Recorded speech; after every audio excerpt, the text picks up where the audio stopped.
hot dog.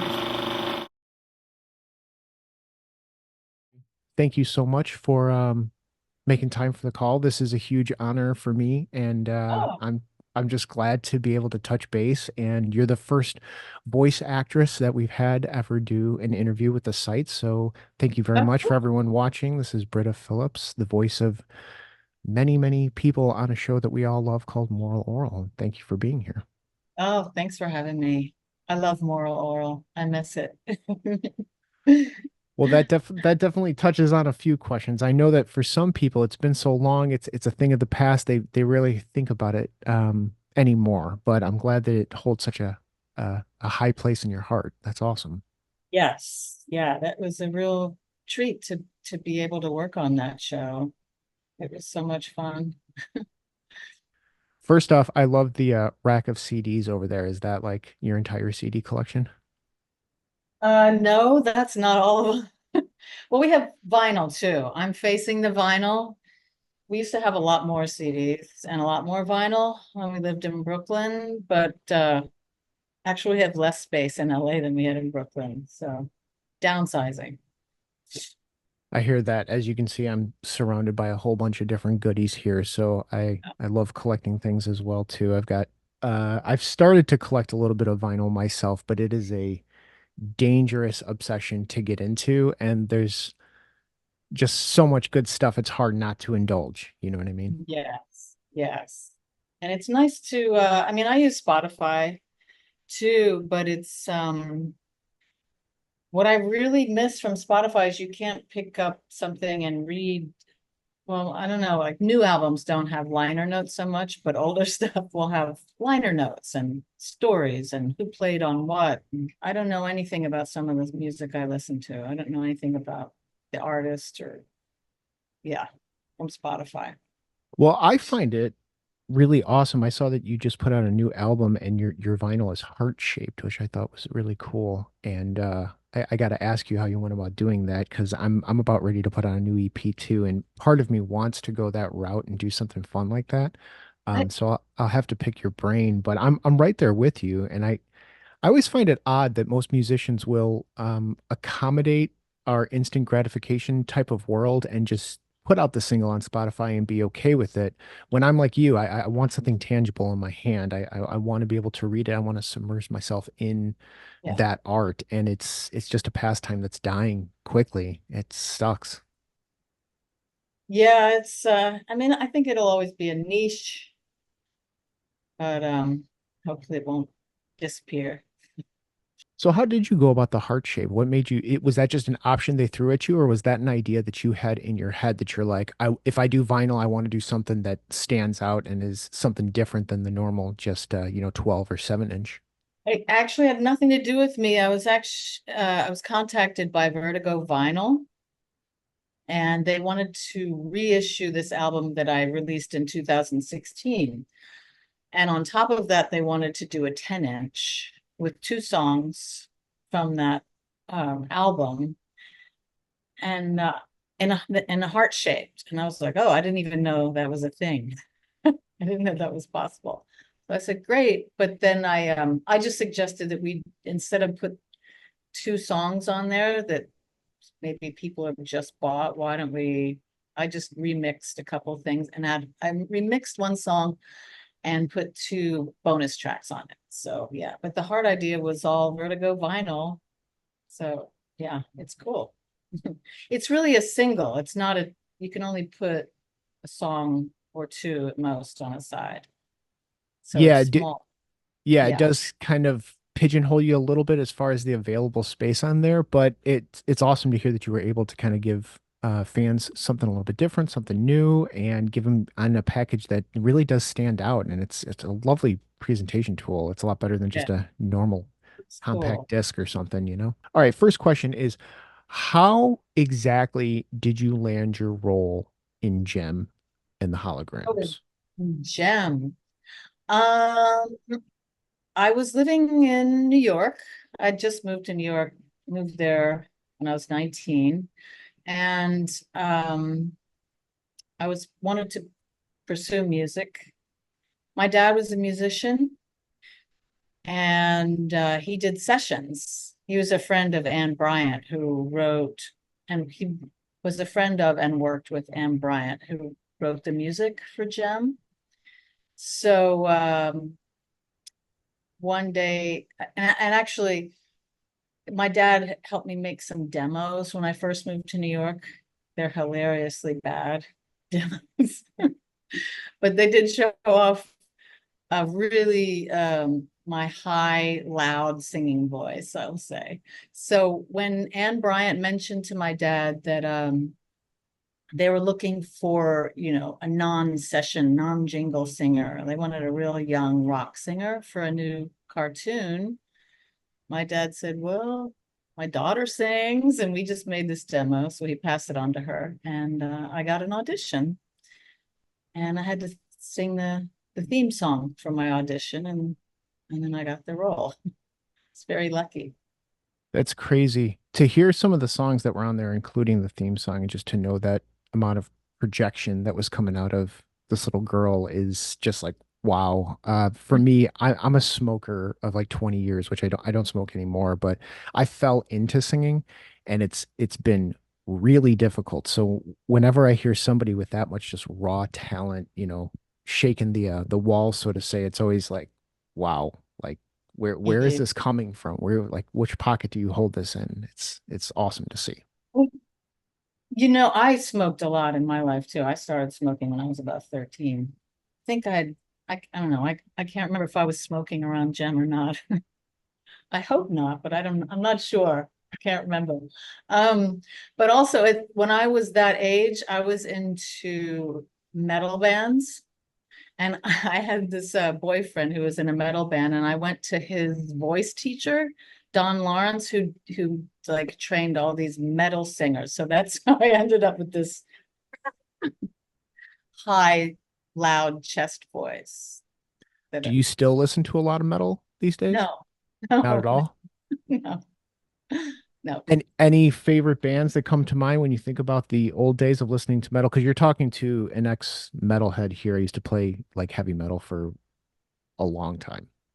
Gosh, at the time I was into so many bands. I mean, I saw Ozzy Osbourne back in the early 80s.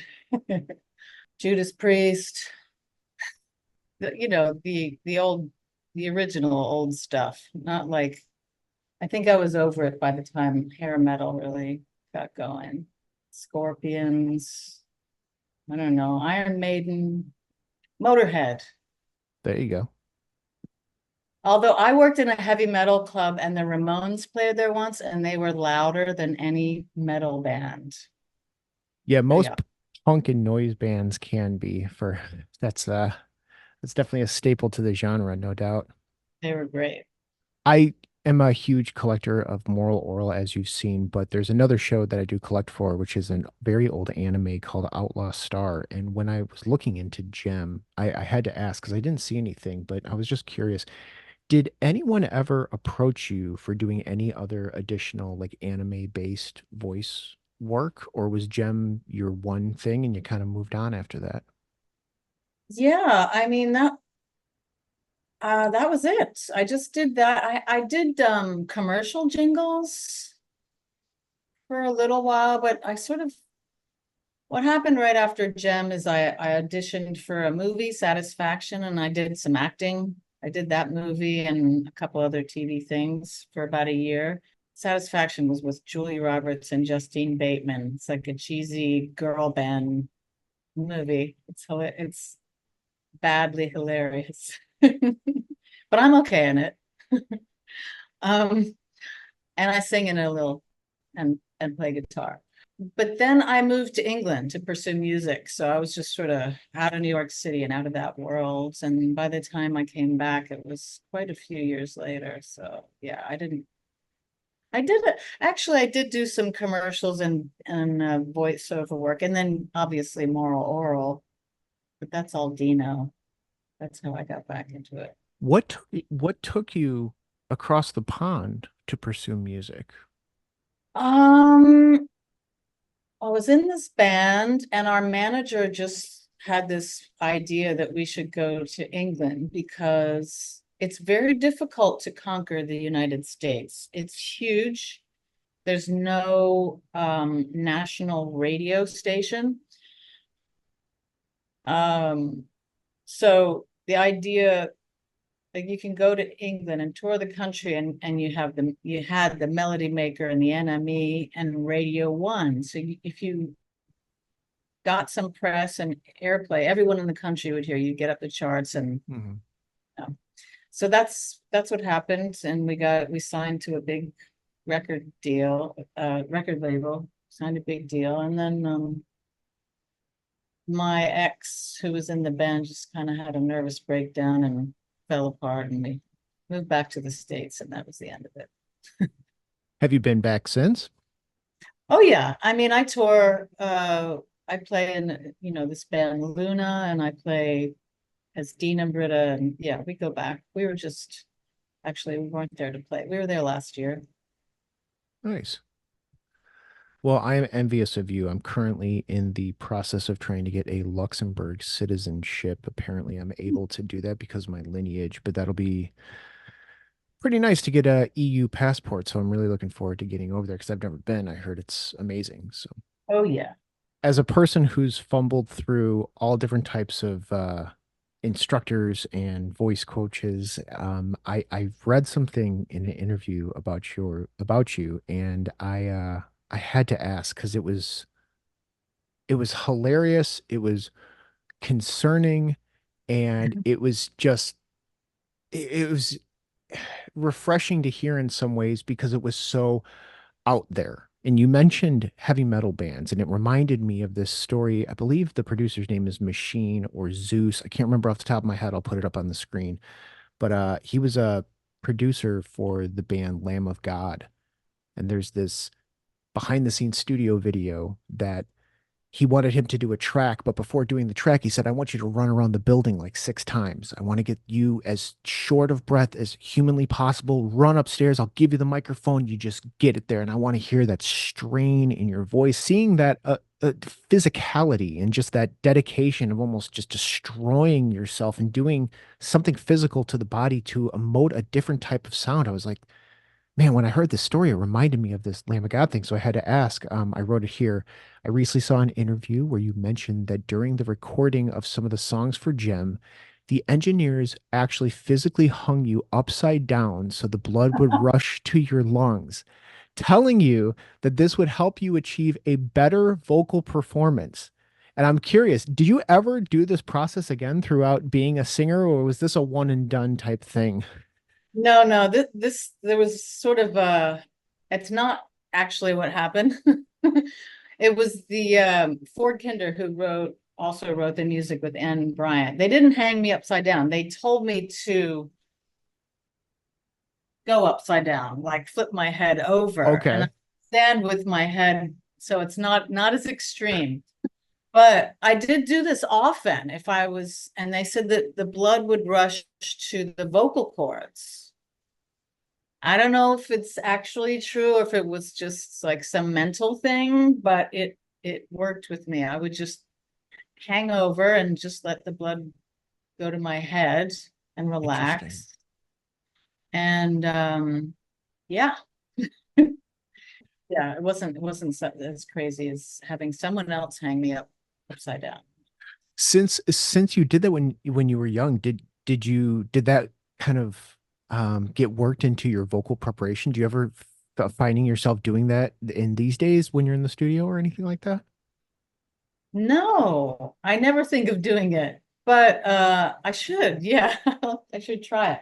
I usually never sing that high and that loud anymore. I sing pretty high, but it's usually a little breathy now. I don't belt all the time the way I used to. So yeah, maybe I just forgot about that trick.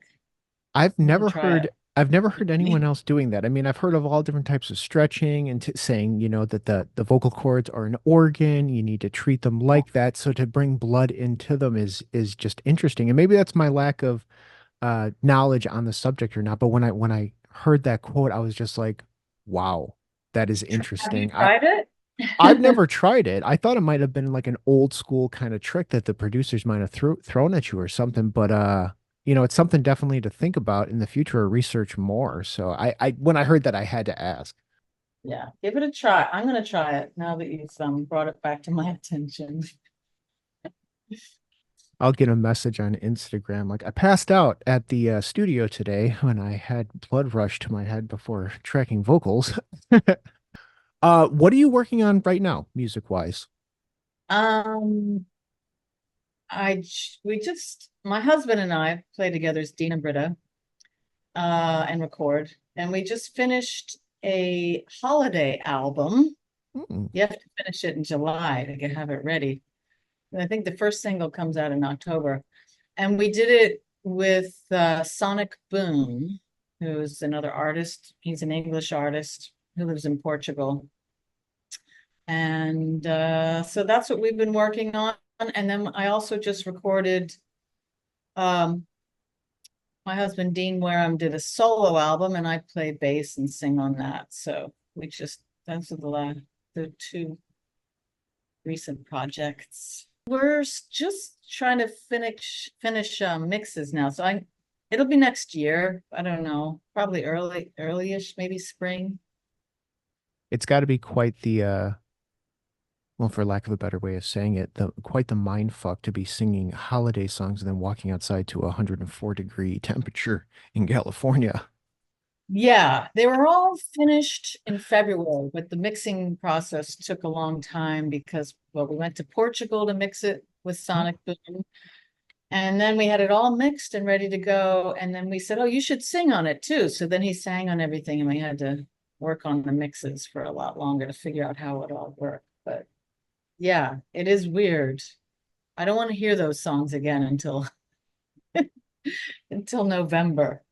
I hear you. I've been in the mixing process myself right now, trying to balance the density of a composition, and I'm at that point in time where I'm super excited to get it out, and also just not excited to listen to it anymore, but more excited to get out and actually perform the songs because they've just been sitting in the dark for a long time. So, all right, we got Tiny Tim, Carole King, Elton John, and Peter Frampton are some of your earliest musical influences.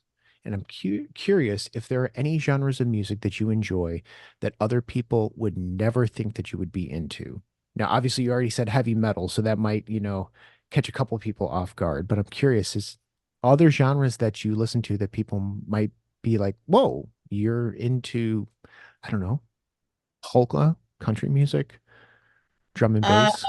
I like some good old country music. Although I don't listen to it that much. I don't know what would surprise people. I love like soundtrack music. I don't think that would surprise people. You got a favorite soundtrack? Anything that you really, really enjoy that comes to mind?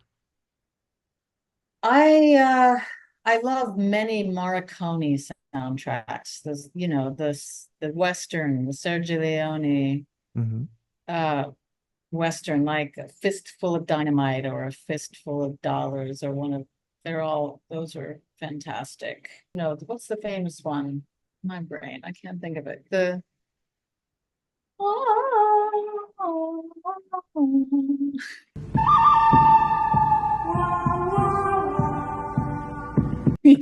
one. It's I know I'm not gonna get it right off the top of my I head. I want to say it's The Good, the Bad, and the Ugly, but That's it. I That's is it. that right? Yeah. Yeah. Well, very cool. Well, if you think of any other ones, let me know. I'm always looking for decent soundtracks, because I listen to a whole bunch of different music, and I know that people, well, I at least hope that people who are tuning in are fans of your music as well. And I know if they are, they'll probably love to hear any kind of background you can throw out there. So if something comes to mind, let me know.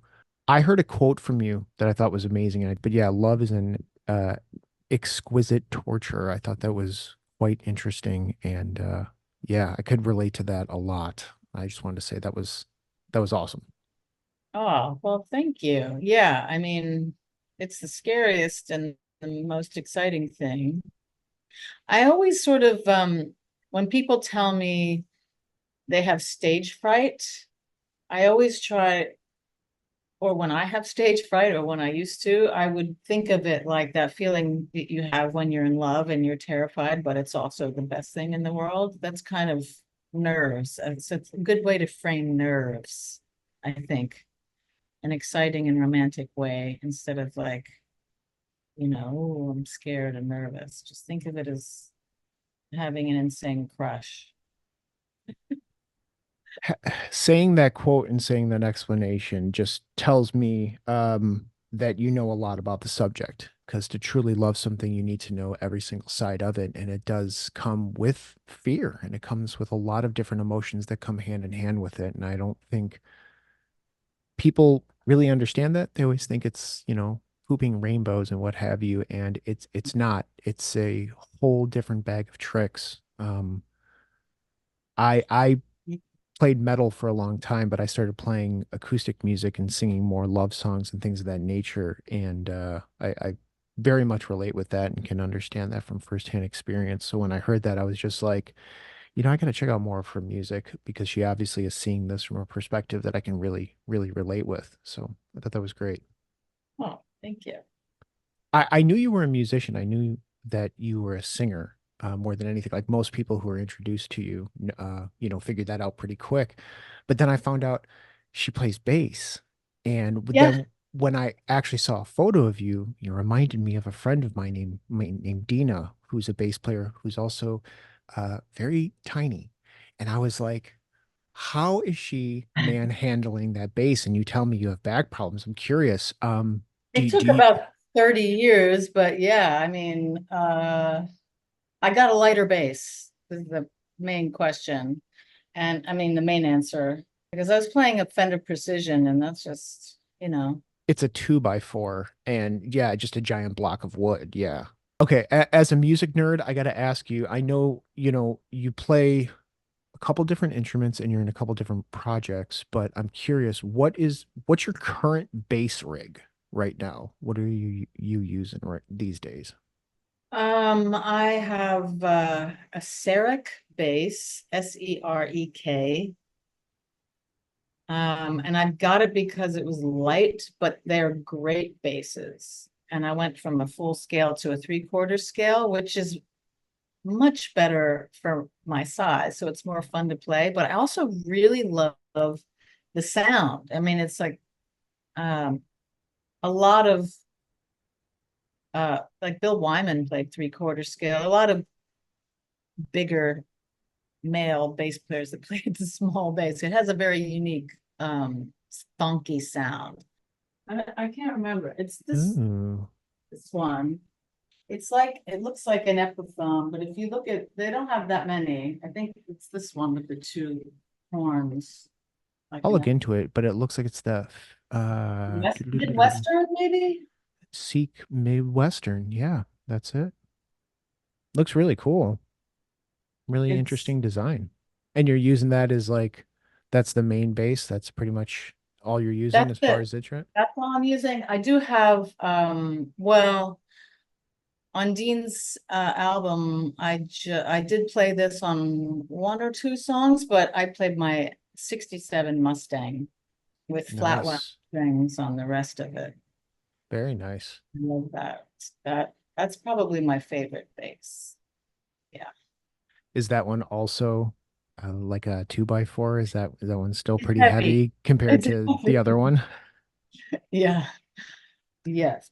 So I don't take it on tour anymore. And then I play an Aguilar uh bass head and amp uh cab combo. You mentioned in an interview that there are some fans of Gem that have troubled childhoods. Oral in many ways connects with the same type of people. How does it feel to be associated with a number of shows that have helped people who hold an immense amount of childhood trauma? I think any show that you see as a child, if you are experiencing trauma as a child, can be an anchor, a safety, a safe place, you know, Hmm. uh, an escape. So I mean, I'm humbled and honored that I could, be a part of anything like that for anyone. Yeah, of course. I'm just curious if if you ever made that connection before, if it was conscious that it was like, hey, I'm working on another show that's kind of dealing with this, or if it just kind of fell in your lap, or do you think you consciously seek out that type of material since it might be something you can relate with, or it just I kind of don't think I've happenstance? done, no, I don't think I've done anything consciously. It's just, I just, well, that's not true. I'm exaggerating, but yeah, certainly not any sort of acting or voice stuff. Yeah, that just happened. It's luck. And if I hadn't met Dino, I mean, Dino's great. He's a genius, a doll. So I miss him. He moved back to New York. I saw that they moved recently. We've been trying to get a hold of Starburns, and it seems like most of that whole crew has been relocated over the past couple of years, including Dino. I thought Starburns was still here, but I don't know. I'm not. I, I'm not 100%. I've been trying like heck to get in contact with them, but as far as I know, um, per some conversations, they said that they closed the doors around COVID time and they don't allow anyone there. And we're just trying to get in there to kind of take a video camera around. Thanks to David Tuber, he oh, yeah. donated some interesting props there, and we were trying to get some on film just to show people because if they can't go there anymore, they're never going to see them. They're just going to sit there. Oh, So we're trying our damnedest to try to knock down some doors. But like I said, since COVID, I don't think they do public tours or anything of the sort anymore. But hmm. last time I heard from Dino, I think he's trying to actually do something Starburns related in New York. So hopefully we'll be able to see something else, come out of there. All right. Well, I have to ask as a question I normally ask people when we're focusing on a certain show. What was the worst part about working on Moral Oral? The worst part? I don't know if there are any worst parts.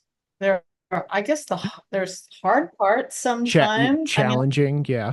I just loved, yeah, sometimes, gosh, I can't remember in like a specific that I'd have to think about that for a while. I know there were some challenging moments, maybe like there were a couple serious episodes, say Hmm. Bloberta involving Bloberta and Nurse Benday and Mrs. Sculpton that were very serious, so you're dark and serious. So those are very challenging, like to because you sort of have this voice, like this, whatever. Bloberta was sort of like my old timey, play, this old voice that's sort of one dimensional. And then you have to make this character have many more dimensions and Hmm. serious and maintain the voice. So that was a challenge. And it's always more important to get uh the emotional. That's more important than just the surface character vocal being perfect, I think.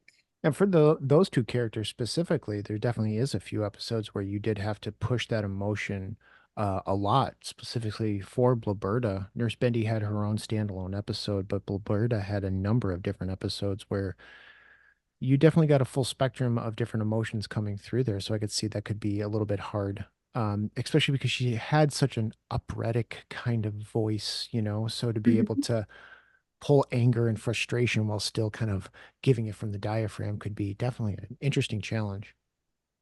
Yeah, that was challenging, but there's nothing bad about it. No, so I can't say it was worst. So like I said, it's a big honor to have you here. Not only am I a fan of what you do musically, but you play a lot of different roles in a show that we hold really close to our hearts over here.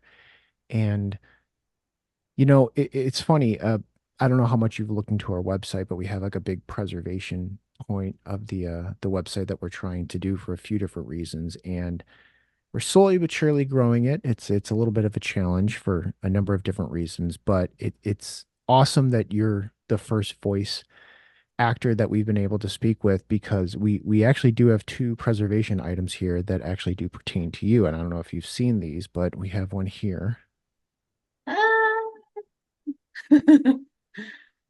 Nurse Bendy. Oh my God. in awesome shape. We were able to get this. Her That, feet's seen better days, but this is from, that final Interstellars, I believe the episode's called.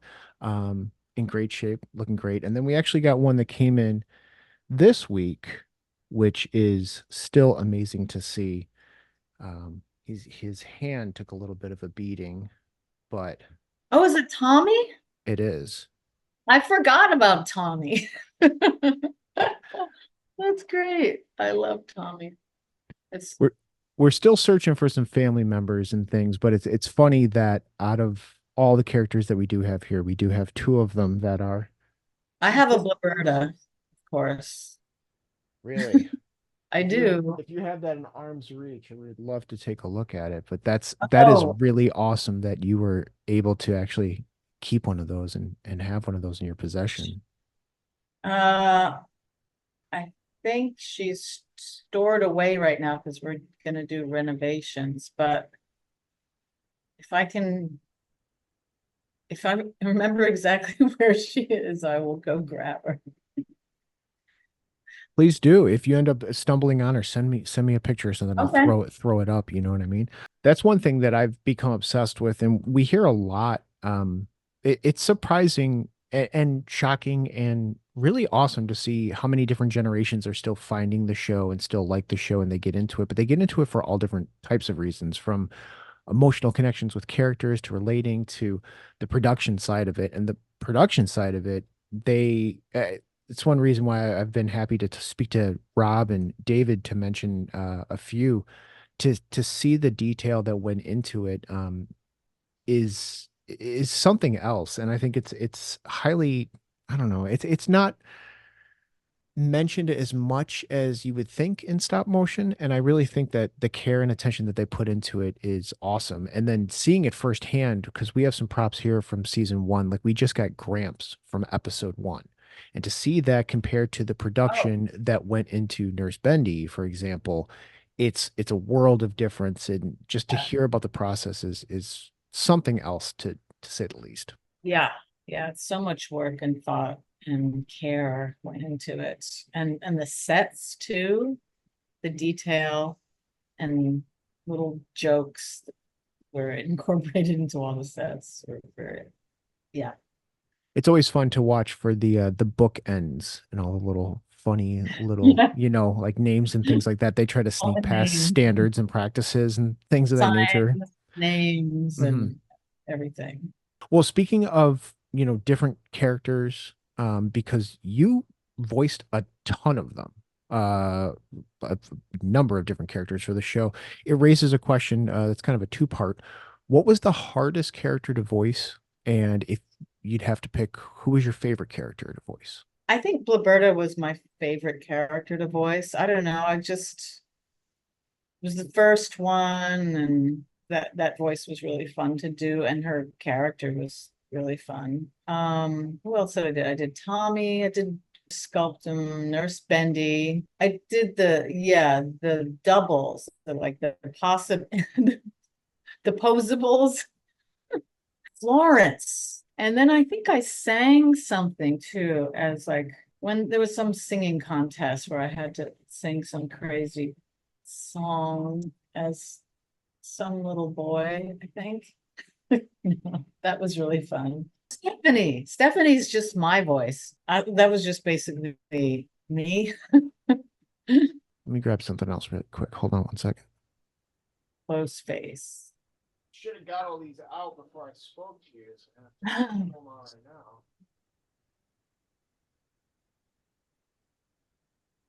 now. yeah, there she is.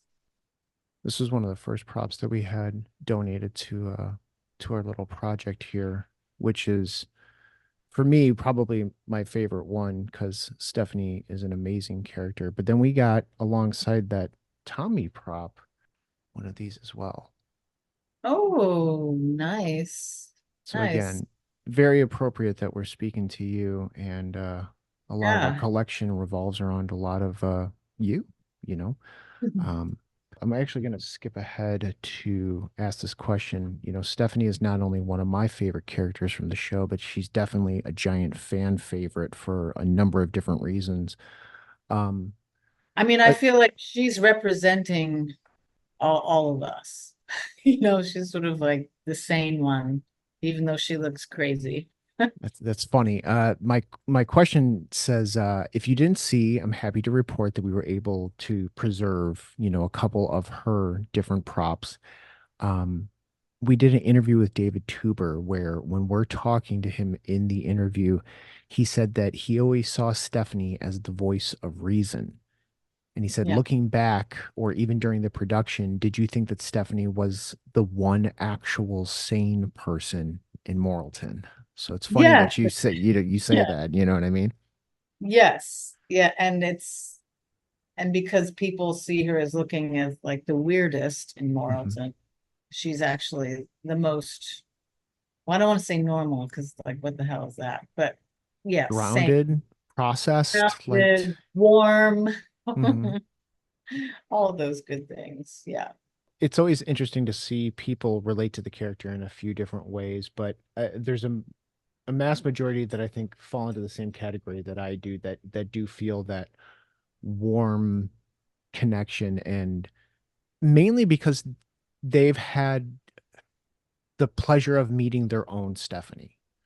And Hmm. I think that that's something that's actually really rare for a lot of people who have gone through some of the same subject matter that happens in the show. Is they're not all as lucky as Orel was to find someone like that. And that's a really, really big point of the show that I don't think it's touched on enough. But I think for the people who watch it and who know, they're like, yeah, she's amazing, you know. Yeah. Yeah. I can't imagine growing up in that kind of world and not knowing that there's another kind of person. Yeah. Well, you end up, you know, You're growing right. up like Clay then, you know. Yeah. Play. Poor Bloberta. Do you have a favorite episode or a favorite episode that you worked on? Anything that pops out to you when you're asked the question? I mean, the very early ones I did, and then the very late ones are the ones that stick out most in my memory, you know? So, yeah, that there was like a Christmas episode in the beginning and Mhm. kind of in, I can't remember when that came out. To me, in my mind, it's in the in the early. It's probably the last episode of season Oh, one. yeah. Yeah. So I love that one. What are you two doing? Mom, guess what? Dad isn't Shapey's father. I know that, Orel. And then the crazy one with Bloberta. Isn't drinking a sin? Jesus drank Well, true. a lot. I think it helps us to be better people. My father drinks Well, 2 eyeballs. Oh, and then nature, of course. I love nature. That's probably, yeah. I don't even know if I'm in that. I can't remember. But that's an amazing episode. As one of my favorite shows, like most of the shows I collect, I do watch the shows religiously, but I also keep them at a distance because I don't want to get burned out on them because I hold them that close. My other teammate knows literally the show like scene by scene by scene, but some of those some of those sound bites from the last couple episodes, you know, specifically like, you know, But why did you marry Dad? Oh, well. Why not? Well, it's just that when he drinks, he changes. Oh, he doesn't change, Orel. That's just his true nature coming out. things like that. Some of those lines that both Yeah. Britta said, they are striking to say the least. Yeah. But I would say, I mean, in general, the last season was for me like went far, it evolved way beyond the first two. And I thought that's my favorite. The stuff that gets, it's not funny anymore. It's not trying to make just pee jokes. You know, it's way beyond. I find it to be really funny. I've collected a few other shows from Cartoon Network and Adult Swim over the years, and I've been flowed with some of these collections that I've done and getting into them and speaking to different people from the shows. And it's funny because I'll reach out to different fans and I'll ask them every once in a while, like what's your favorite Adult Swim show? Or I'll see like people do their top tens and so many years later, Oral is always mentioned on those top lists. And it's always funny to me Okay. because I never thought the show got a fair shake because it is unlike all these other shows. And like you said, it's not funny anymore. And that is, I think, it's interesting circumstances how the show, ended and, what the studio asked them for and how deep you guys went. But I'm just so glad that you were able to use stop motion like some shows use animation to be able to talk about these things because even to this day, when we're living in a world that's a little bit more conscious to mental health and kind of bringing a lot more of this into the lexicon or what have you, um, it was really awesome to see that you guys didn't have to live by the same kind of, I don't know, standards and practices and could actually push the envelope a little bit there because still to this day, some of these topics are not being talked about in that way. And sorry if Yeah. it's not funny. Sorry if it's not another, yeah, dick and fart joke, as you put it, that's so, wildly popular on Adult Swim. I think there's a reason that that show is still at the top of many people's list because it's like they needed a show like that. I think that's why they're Yeah. upset that it didn't continue. I Yeah. I I think that you guys got a great chance to end it in the way that you did, but the fact that it does touch on some of this stuff, it's like it's not funny. That's the point. Like, Yeah. you know what I mean? Yeah. It's something, it really is. There's nothing else like it. I don't know if you ever, did you see Anomalisa? I have. That's pretty, I mean, that's a different, because it's Charlie Kaufman writing, but that's a similar kind of, and it's more surreal, but yeah, I love that movie. There's some other shows that are out there that people do. I see relating to Oral a lot. Mainly the two biggest being BoJack Horseman and F is for Family, Love which that. I can see the parallels there. But I think that in regards to some of the more prevalent topics in Moral Oral, it definitely stands on its own 2 feet. And I think that's one of the biggest reasons on why it's resonating with fans so many years later, because as horrible as it sounds, um, domestic violence is timeless. Drug addiction is time, like these things, like they go on and they're going to continue to be a problem for a long time because of human beings. And I think that resonates with people and is going to continue to do so. So to have something they can relate with, their own Stephanie, something like that, it's huge. And I'm glad that it's hitting younger audiences and they can still benefit from that. I don't know if people will say the same thing about Rick and Morty, no offense, 20 years from now or something. I haven't watched Moral Oral in a long time. It's making me want to go back and revisit episodes. Speaking about the show coming to an end, we've heard some very interesting stories about what happened when the show was canceled. And I wanted to ask you if you can share anything that you remember from the time when you heard that the show was getting the axe. It's hard to remember things in the before times, the pre-COVID times. It did something to my brain. Um, I want to say 2009, maybe. Maybe it oh was my the end God, of that's so long 2008, ago. something like that. That's Yeah. crazy. It doesn't feel like it's that long ago. Like you could have told me it was 6 years ago. I'd be like, yeah, that sounds about right. Oh my gosh. Yes. Because then after that, yeah, we did Frank and Hull. So I was still working with Dino on that. That's right. I was very sad because I thought it was a great show and one of a kind, and it wasn't like you're saying, like hitting all the beats that stop motion animation or animated shows hit. I don't remember. We got sweatshirts that said canceled and the finger on them. I don't remember what else. You said you have stories. Tell me, remind Well, me, and then maybe jog my memory. The biggest story that we heard it from David, and then we heard it from a few other people, which was basically they just got this memo that were just like, you're done. And they knew ahead of time to be able to finish the last couple episodes, but there's this story, and forgive me if I don't remember exactly verbatim, but something along the lines of they were coming in and they were just throwing away set pieces. It was a weird day when they started getting rid of the sets and puppets, because the show was so loved, and it was a matter of rights, and I'm not going to name companies, but like they had to take and destroy stuff. And it was just like, this is done, and they were just like shoving it out. And I believe the story was Dino came in and had to like tell people like, stop what you're doing. Like, no, wait, what are you doing? I had some idea it was coming too, because I know that the Adult Swim was wanting something else from the Mhm. show. More pee-pee jokes. Yeah, it was very interesting. That's something that's get talked about a lot, that their request for wanting it to be darker then instantly was like, wait, that's too dark. You need to then pull it back, you know what I mean? And it's just like, well, Yeah. what do you want from us? Like, we're supposed to have creative control and be able to do something here. I think it was too complex too.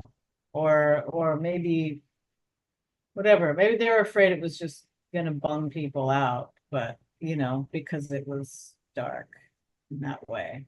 Well, I mean, taking this full circle, if I can pronounce it correctly this time, love is an exquisite torture. Yeah. Life is torturous in some ways, and that doesn't mean that life isn't good. That Oh doesn't yeah. mean that it's No. not beautiful and it doesn't have these wonderful parts. But to be like, hey, this is too much, this is too heavy. It's like we're telling a story here. There can still be a lot of good that comes from this. And I Yeah. think that that last scene of Oral, when you're seeing him there and he still has pictures of his family up, that you know that it's like you can go through this and still come out and still feel very positive at the end. But to just, tell people like, nah, no, we don't want that. We need to be safe. We need to be something. It's like, okay, well, that really isn't a depiction of life. This isn't anything real. Like you said, we can just go back to like, Yeah. dick and fart jokes if that's what you're looking for here, but that's not what we're trying to do and not what you told us to do. Yeah, I mean, I think it's comforting to see that kind of realistic darkness in a show that just shows you that it's not just you. That's just life. People might not know that it's not just their life that's dark and scary. It's actually all around. And you can deal with it. Well, personally, for me, for a person who does create things and who has chosen to write about the things that I've done in the little bit of music that I've put out there, I think it's the difference between networks wanting to have something to entertain people versus giving people the opportunity of having their individual experience told through a medium of art. And that experience can hold all different types of things. And sometimes hurt isn't entertaining. Yeah. It's a big thing. I myself have always kind of subscribed to that mentality of I don't want to be an entertainer, but if you find what I do entertaining, then we're gonna have a lot of fun. You know what I mean? And that's not for everybody. I get that because they just want to go there and forget about all that other stuff. And I guess Yeah. that's one way to process. But for me personally, I don't forgetting about it doesn't help me process. No, no, you don't process if you're not, if you're forgetting about it. There's no processing. It'll bite you. It'll come and bite you in the ass if you don't process it. Yeah, denial works for a lot of people, but it only works for so long. You know what I mean? Yeah, only for so long. Are you aware of like the current cult following that Moral Orel has kind of, I don't know, exploded over the past couple of years? No, that's exciting though. That's very cool.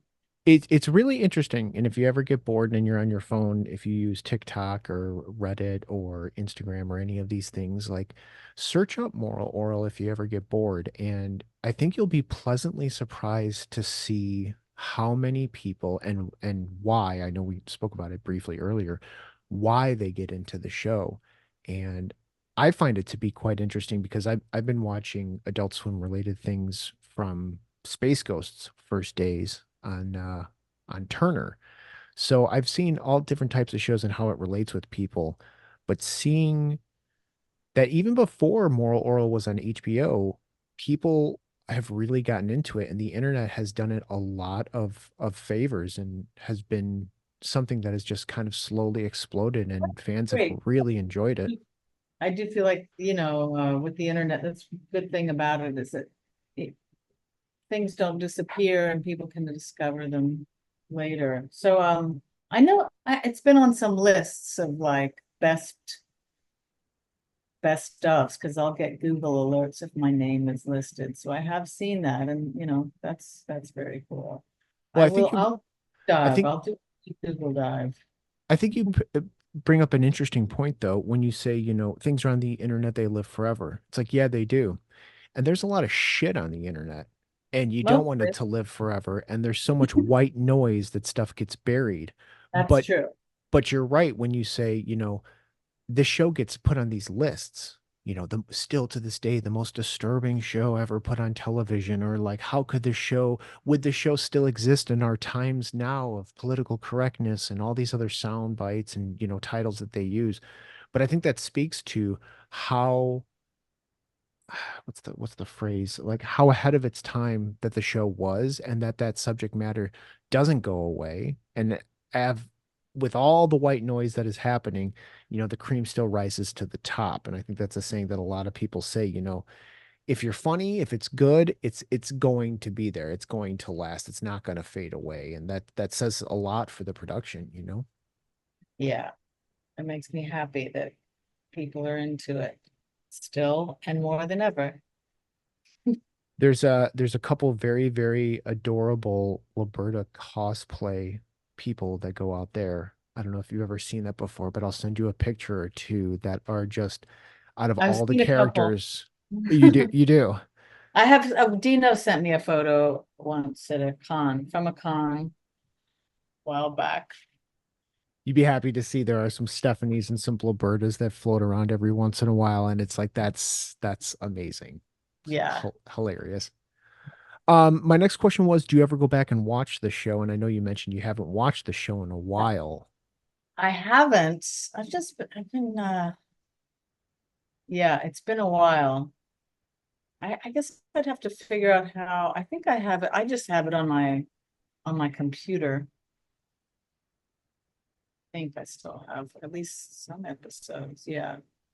How Well, do you, is it still on HBO? it is on HBO. There are some episodes on YouTube as well too. But Okay. one thing that we try to do as a thanks, and don't hold me to it, but I'll try my damnedest. We find it utterly appalling that Adult Swim didn't give you guys a gift basket, didn't give you something cool. When I make music and I put out things and people help me, I send them so much as a thank you, because I could waste our time for forever as to why. So we always try to track down additional DVDs and things like that they didn't make in America. And if we can get you a copy, we'll definitely send it to you, because that's definitely something you should have in your office for the time that you Dino worked gave on it. me, did they even release all this? They didn't release every season, did they? On No, DVD? they released edited versions of it in other countries, and they didn't do it in America. I didn't. America only got season 1. Yeah. The story goes, in America they got volume 1, and then Adult Swim sold the licensing rights to a company called Mad Men in Australia, and they Hmm. released a volume 2. If that'll come Okay. into frame, maybe that'll focus, maybe not. We'll see. I see it. Oh, there we go. There we go. Shapy. So we got a volume 2 that came out, and then they released a volume 3, which we have here, signed by the lovely David Tuber, which came out, Yes. which is great to see. And then they released the full lessons collection, the complete lessons collection with everything on it. But this is the one that has like edited audio, and there's like some discrepancies inside some of the actual releases. But these were the only ways to get them. And then Starburns did release physical copies of Beforel Oral, which I Oh, have to yeah. say, thank you so much for being a part of that, because yeah, love just amazing, absolutely amazing. But this was an Emmy screener, so there was only like 500 to 1,000 printed from our I have research. that. I do have a copy of That's Beforel. awesome. That's great to hear. Any specific memories that come to mind when you think of Moral Oral? I know we talked about a few favorite episodes, but when somebody says Moral Oral, is there anything that just pops right into your head other than Dino? Um, well, it's just, I mean, all of it, just the joy of the table reads and the recording. It was nobody, hardly anyone does that where you actually record all at the same time in a room, you know? People just don't do that for animated and stop animation shows anymore. But I mean, that was everything, was just all of us together. Um, there was one time, I think we were doing, I don't know if we were doing a behind the scenes or something, but it was just a drinking thing. Everybody drank until we fell on the floor. So basically, and I can't even remember. I have to ask Dino what it was because I was so drunk by the end of it that I was like, what was that thing with Moral Orel where we were all drinking I think that's until actually we could not- that's in one of the deleted scenes, I think. Okay. That That's really interesting. That's actually one of the production questions I had, which was what was the difference between doing something like Gem where you're doing isolated stuff versus doing it all together, because doing it all together it's rarely happens anymore. So that had to have been just an absolute Yeah. gas. Yeah, absolutely. That was the best. Yeah, and Jem, you know, it was singing, which is different than interacting with people. And it was just me by myself and the songwriters. So yeah, and also, when you're finished, I would hang around and watch everybody do their thing, or I'd show up early, it was really fun. If by some odd chance Adult Swim wanted to reboot the show again, like so many of the other many reboots that they're now doing, and I know Before Oral was kind of the attempt to do that, but now that we're seeing Aqua Teen, Metalocalypse, Venture Brothers, and all this other stuff, do you think that you would be interested in doing something else, or do you think that it's kind of run its course by now? If Dino was doing it, I would do it, of course. Yeah, if they were trying to do it, I mean, I can't imagine it existing without Dino. So I'm assuming he's a part of it. I'm in. I know a lot of fans want to see, all the talks that they talked about what could potentially be season 4 and season 5, but even, having the option to reboot it and doing Before Oral would be interesting to see what type of angle you guys would come at it from. Even if you didn't touch the original storyline, just coming at it from a different way would be refreshing. And I would imagine that doing something like that would probably pique Dino's interest. You know what I mean? Yeah, yeah. Yeah. I mean, I imagine he would be into it. I don't see why he wouldn't. I'm going to ask him. I do have one more question for you. I know that you said you have a Bloberta, and like I mentioned, if you stumble onto him, I'll throw him up on the screen. But we always ask people, not that we're trying to, get our grubby paws on them, but it's more of an interesting thing. And maybe it's something you can't answer now. Maybe you can show me and I can throw it up later. But other than that Bloberta, are there any interesting mementos or trinkets that you either were given or stole from the show when you worked there that you still have or can think of? I didn't steal anything. Um, I just have the photo. I took a lot of video. Like that's before everyone had video on their phone. So that was my memorabilia because I was like, I need to. It was just that the whole production was magical, and it was really cool because we recorded in the same space. So you would be walking through all these sets, and then you go to record. It was not like at a separate location. Mm-hmm. Very cool. Yeah, no, the actual set, all I have is Roberta, If I am just blanking out, I'm gonna go look, make sure I don't have another doll in there with Bloberta. Now I'm thinking, do I have Stephanie? And it's all been packed away for a bit, so I might have a I think I have a Stephanie. I Well, now forgot. this will be interesting. If this piques the interest to get you to dig a little bit, you'll have to let us Yeah. know because we would love to know. And hey, it's all the more reason for you to, I'll send you a photo with my that would be girls. that would be awesome. Like I said, it's a huge pleasure to sit here and just kind of talk shop with you, and hopefully we can maybe do it again in the near future. And thank you for making the time, and thank you All right, thanks for having me. It's been a thanks for pleasure. thank you for being a part of something that is really, really special. I could waste a lot of your time elaborating on that, but it's I feel very lucky to have been able to be a part of it. Sure. what you did has definitely helped a lot of different people, even if it's deemed as silly or funny or just some kooky little show with some puppets. It's something that a lot of people cherish, and I hope that you understand that and you know that. And thank you for Oh, being a part of something like that. thank you. Thank you so much for saying that and bringing it to my attention. Because yeah, I guess I hadn't really thought about that in terms of Moral Orel fans.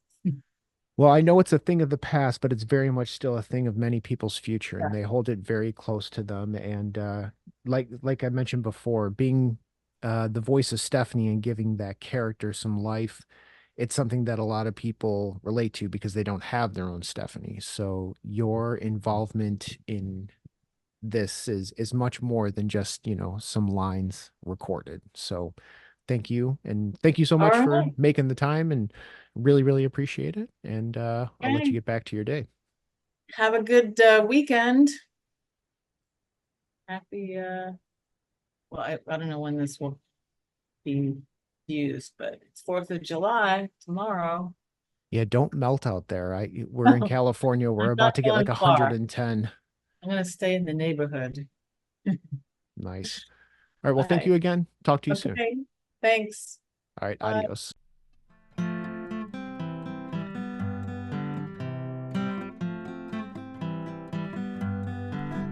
There's a blurry girl at the end of my nose. Her name is Close Face, and when she backs away, I don't know where she goes. That crazy Close Face, she's really different, but she's kinda like you. But her eyes are bigger, and there's not always two. When I lay in bed, she appears out of nowhere. If it ever was not Close Face, I would be so scared. Oh hush, little lammy bear, close your furry lips.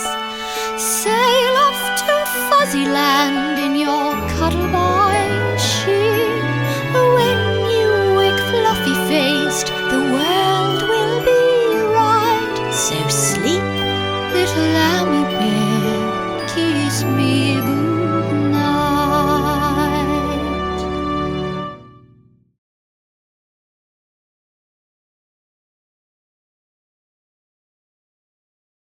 Get a moving camera shot of them. Hey. You get a shot of the shot rendering over here. Okay.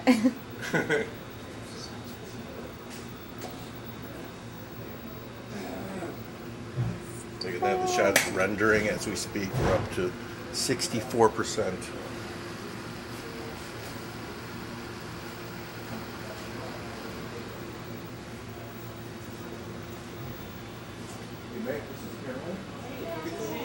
Oh yeah. Oh, the food. Well, get hot. Get the hot set sign. Ooh. She is hot. She's got a hot set.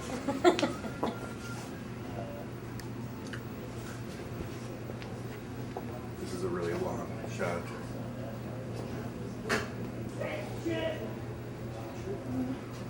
Careful. Hot set. What does that mean? It's like Don't in the touch middle of like a anything? 30-second Yeah. shot. mess up their whole, yeah. Okay.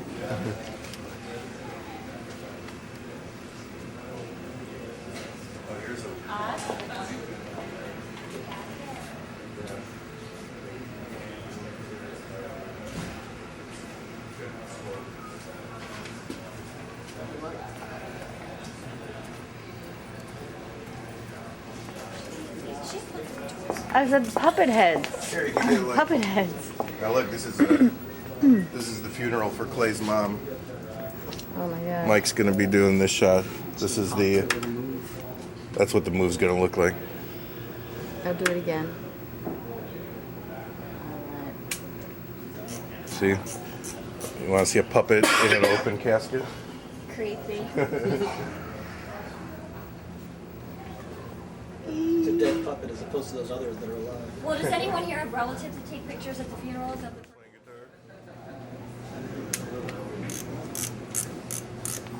Look at her truck. She's so cool.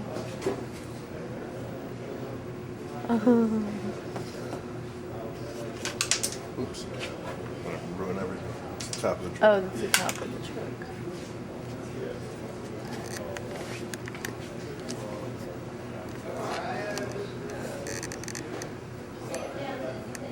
You gotta see the shot that's Josh did over here. Yeah, can you bring up the money shot?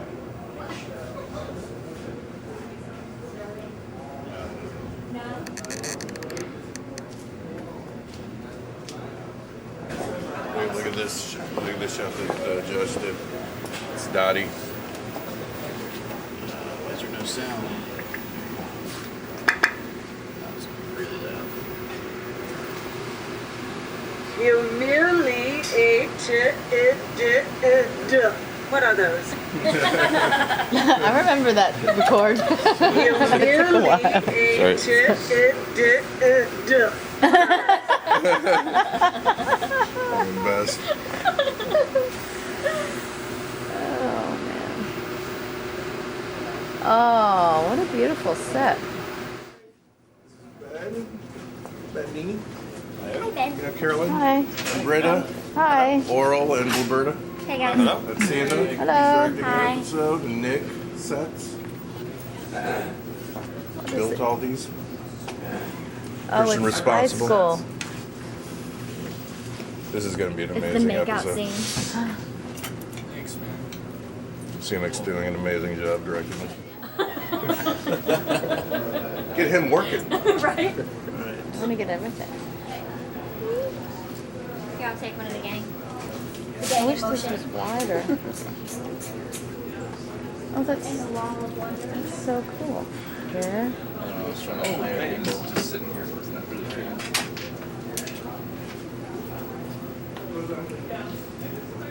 Are you working, Britta? Just visiting? No, no. Drinking. Ask Nick. Nick is, might be on stage 11 or call him on the walkie. Oh, I'll just leave on that because I only got 2 of the 8th grade. That's fine.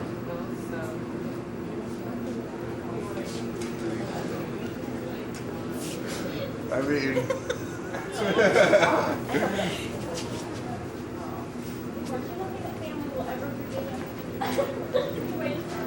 oh, look, it's young Bloberta.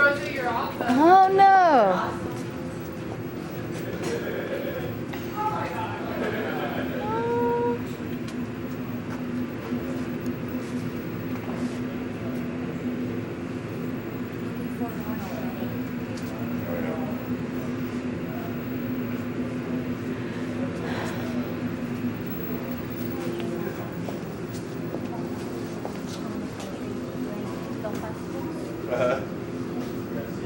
Every city.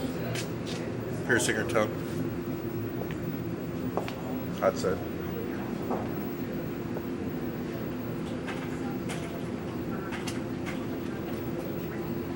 I'd be.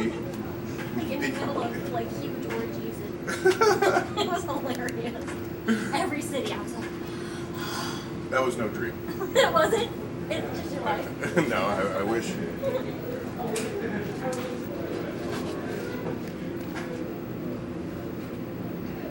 See, that's how it works.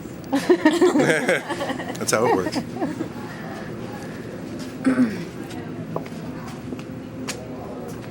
What's in here? Young Clay and his dad's study, and Calvi. Hi. Hi. Spider, you're Spider-Man. Shh, don't tell anybody. I could hang upside down and we could kiss maybe. I don't know. The beard might tickle. How's it going? You in for some voice recordings? Nice. Last ever. No, Don't make me say cry. that. Don't say that. Somebody will see these episodes and go. Yes. What Don't the worry. fuck? Oh, we shooting some back.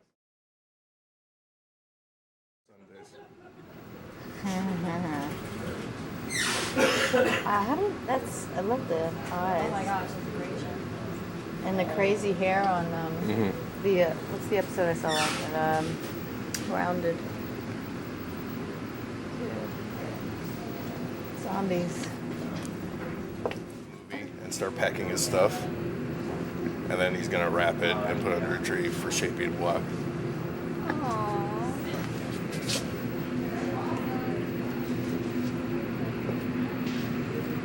Okay, so that's him doing the stop animation at the end for the last time. Well, they got tons of them here.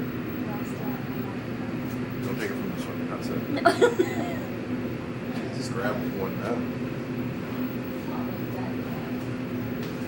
Oh, take care of her Moral eyebrow. Moral eyebrow. She had no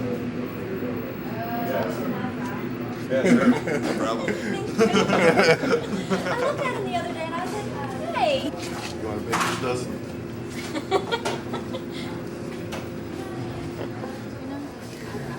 I don't read. I just write. You think I read what I write? It's Logan. Hi. Hey there. How you doing? Hi. Britta.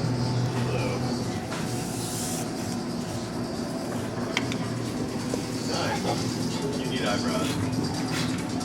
Lord. Hi. Hey. Morning.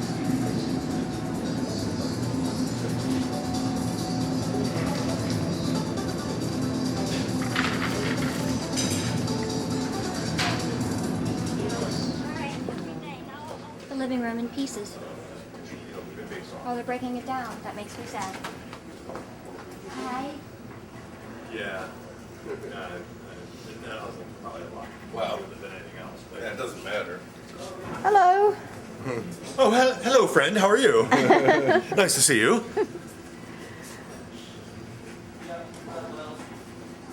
And we put my eyebrows in the car so they don't get burned. They're getting those breakfast. I like the croissants.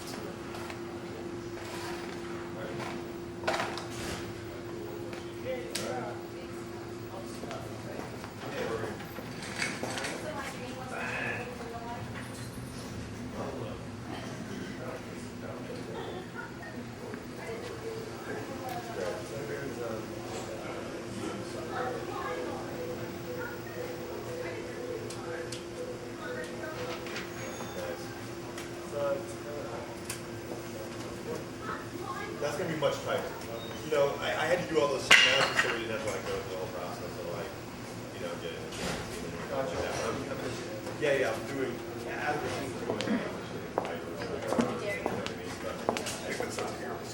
You can sit on your own size. He gets a hug every day. Yeah, don't be fooled by that.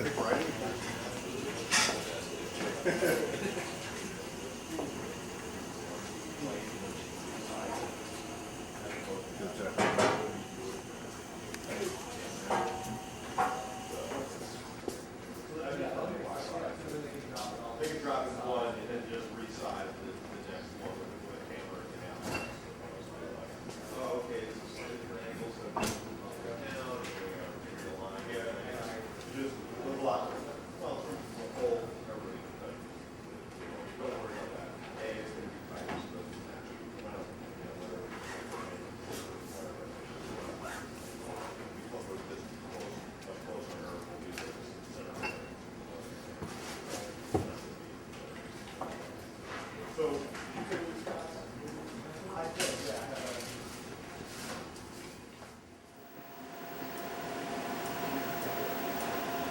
this head on this head?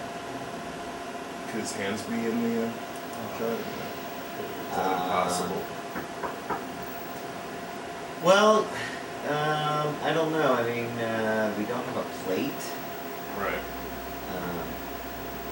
That would be more of a shin goal. Really? There's no plate. Imagine that.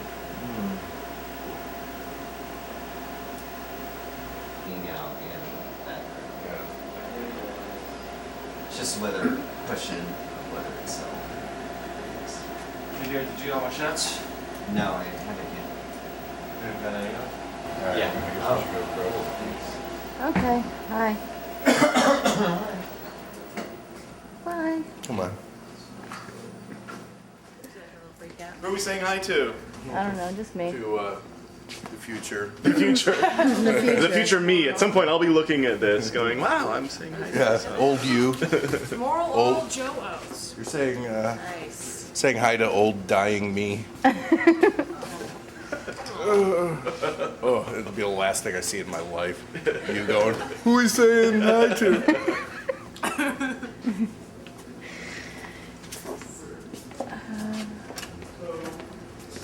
Documenting the whole end. Yeah. I don't know.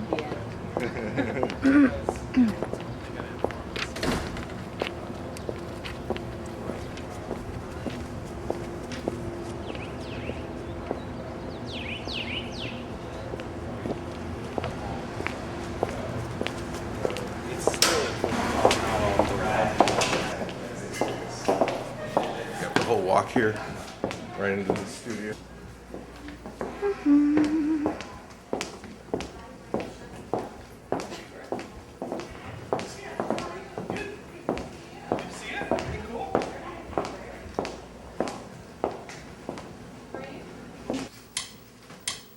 Here comes the bride. Let's record it.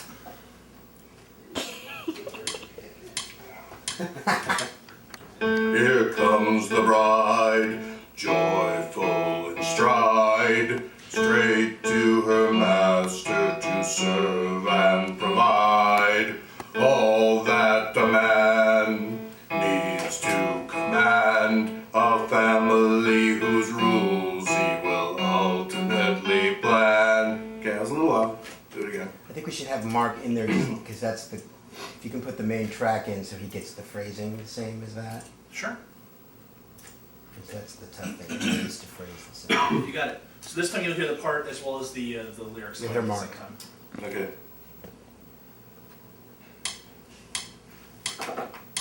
Here comes the bride, joyful in stride, straight to her master. See, I'm hearing all of them. That they're all married. I don't have separate Why tracks. can't you? I don't have separate tracks for Mark. I've got them all. Hot dog!